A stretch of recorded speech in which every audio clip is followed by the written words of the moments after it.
Hey guys, welcome back to the Parkerverse. This week, following on from the Naruto home screen setups, joining Madara is another Uchiha. With a score of over 480, I bring you guys Itachi.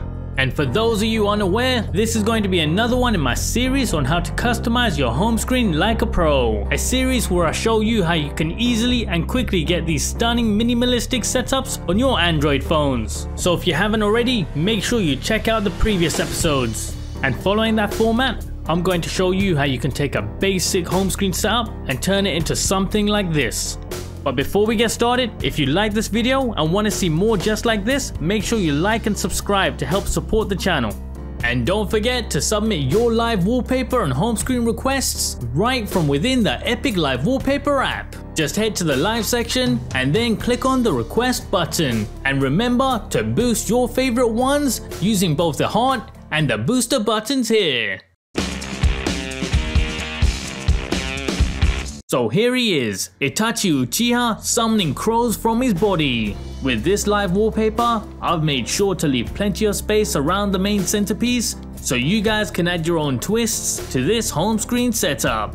Now with this crimson setup, I've made sure to stick to the colors of Itachi, using white icons across the system and red accented widgets to match. With a simplistic curved music widget at the top of the screen, and matching the heptagonal element of the wallpaper, this hexagonal date, time and weather indicator. This setup will be running Nova Launcher using KWGT widgets, and to complete the look, I'll be using the Hex installer for system-wide customization.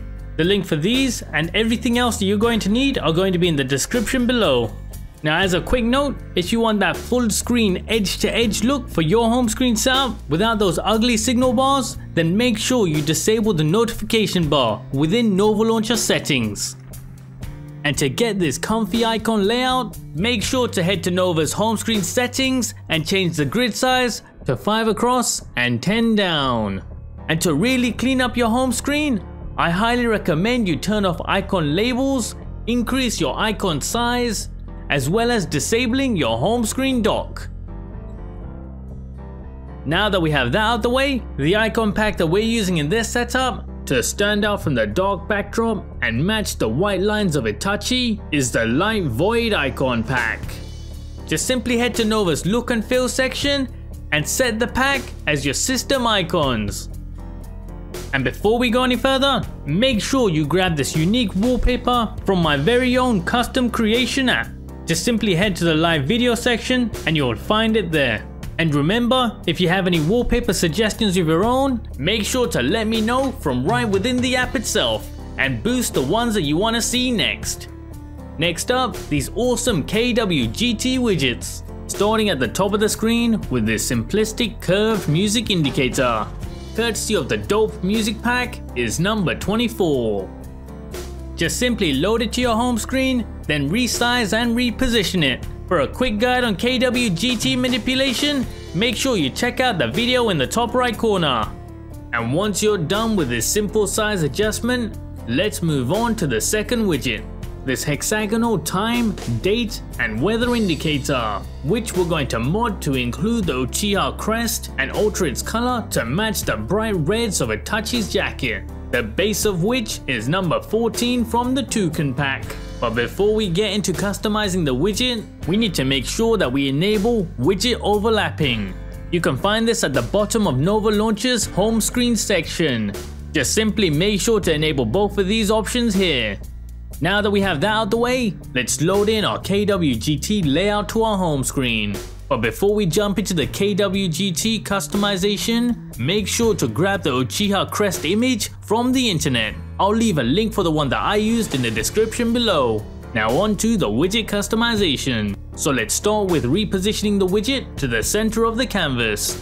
Simply using the tick boxes, we want to select all of the different elements of the widget and then click on the move button that appears in the top right corner.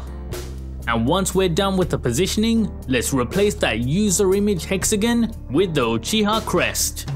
For this, we're going to head into that top design group and then select and delete the second to last shape item. Next, using the plus button in the top right corner, we're going to add in a new image item. which we're going to head into, and using the positioning tab, we're going to reposition it so it fills that space where that hexagonal user icon was. Now all that's left to do is use the bitmap option to load in the Uchiha crest image. And once you're happy with the look, let's move on to altering the widget's turquoise color to a vibrant red. For this, outside of all of the groups of the widget, let's head into the global tab. Here at the top of the list, feel free to alter the default DevCorp username with your own. But what we're actually here for is further down the list, changing the color for the field C02. And the color code that I used is on screen. As for the other colors in the list, these are used anytime you tap on the hexagon shapes on your home screen. So feel free to customize them as well to your liking. Or alternatively, to remove this toggling feature, simply head back into the design group item and then delete that circle shape item at the bottom of the list. And wrapping up this setup, we're using Hex Installer. This is going to give you a nice AMOLED friendly black backdrop with the colors of the theme splashed across the whole system, including the notification panel. Just use the color codes that I'm showing on screen. And alternatively, you can get a similar result using the app OneShade. If you like this video and want to see more just like this, make sure you like and subscribe to help support the channel. And if you have any theme suggestions or requests, feel free to leave them in the comment section below. See you next time on Into the Parkerverse.